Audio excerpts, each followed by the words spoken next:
Hello' guys মই আদিত্য স্বাগতম জনাইছোঁ মোৰ অন্য এটা ভিডিঅ'লৈ। আজি আপোনালোকক শিকাবলৈ আহিছোঁ হোৱাটছআপতে কেনেকৈ ফটো এডিট কৰিব পাৰে। মই আকৌ হোৱাটছআপতে ফটো এডিট কৰোঁ, সেয়েহে আমি হোৱাটছআপটো খুলি ল'ব লাগিব।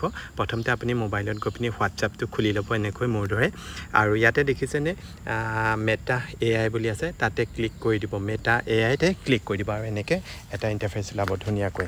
আপোনালোকে তাতে চাব ধুনীয়াকৈ ইয়াতে ওলাব, তললৈ থাকিছে দেখিছেনে কেমেৰা চিনটো, সেই কেমেৰা চিনটোতে ক্লিক কৰি দিব আৰু এনেকৈ গেলেৰীত গুচি যাব। আৰু গেলেৰীত যিকোনো এখন ফটো ল'ব। মই ছিংগুল ফটো এখন বিচাৰিছোঁ, ছিংগুল ফটোখন বিচাৰি আপোনালোকক দেখুৱাম। তাতে ড্ৰেছ চেঞ্জ কৰি দেখুৱাম, কিবাকিবি দেখুৱাম আপোনালোকে চাব কেনেকৈ ড্ৰেছটো চেঞ্জ কৰিব পাৰি, কেনেকৈ ধুনীয়া কৰিব পাৰি, তাকে আপোনালোকক দেখুৱাম। চাই থাকিব ভিডিঅ'টো। প্ৰথমতে একপি গেলেৰীত গৈ পিনে একপি ফটো চিলেক্ট কৰি ল'ব। ময়ো একপি ফটো চিলেক্ট কৰি লওঁ। চাই থাকক মোৰ ভিডিঅ'টো। গেলেৰীত যি আছিলে চব ওলাই গৈছে। তাকে ইয়াৰে দেখিছেনে ধুতি পায়জামা পিন্ধি থকা একপি ফটো মই আপলোড কৰি ল'লোঁ। ইয়াতে লিখিব লাগিব দেখা তাতে লিখিব লাগিব change my dress, change my dress বুলি লিখি দিব। আৰু তাতে মই যিহেতু ধুতি পিন্ধি আছিলোঁ সেইটো কাৰণে পেণ্ট আৰু চাৰ্ট লিখি দিম, পেণ্ট এণ্ড চাৰ্ট লিখি দিম।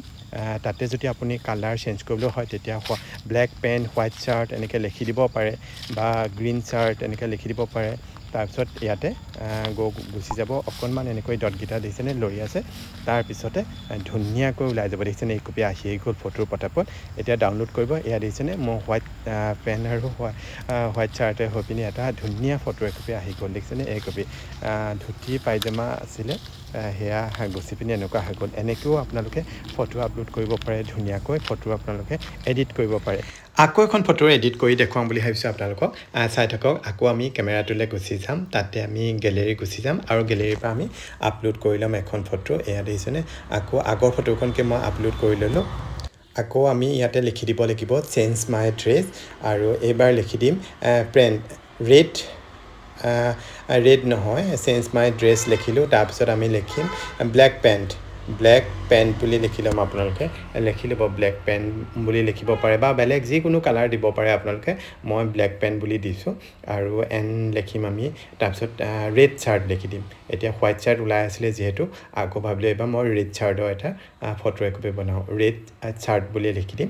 তাৰপিছত আকৌ আমি চাৰ্চ কৰি দিম। চাৰ্চ কৰি দিয়া মানে এনেকৈ পটককৈ আহিয়ে যাব।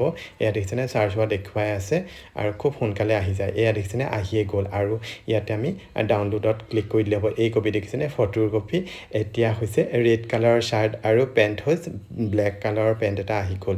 কেনেকুৱা লাগিলে মোৰ ভিডিঅ'টো? যদি ভাল লাগিছে লাইক কমেণ্ট কৰিব বুলি আশা কৰিলোঁ। আজিলৈ আহিছোঁ, বাই বাই।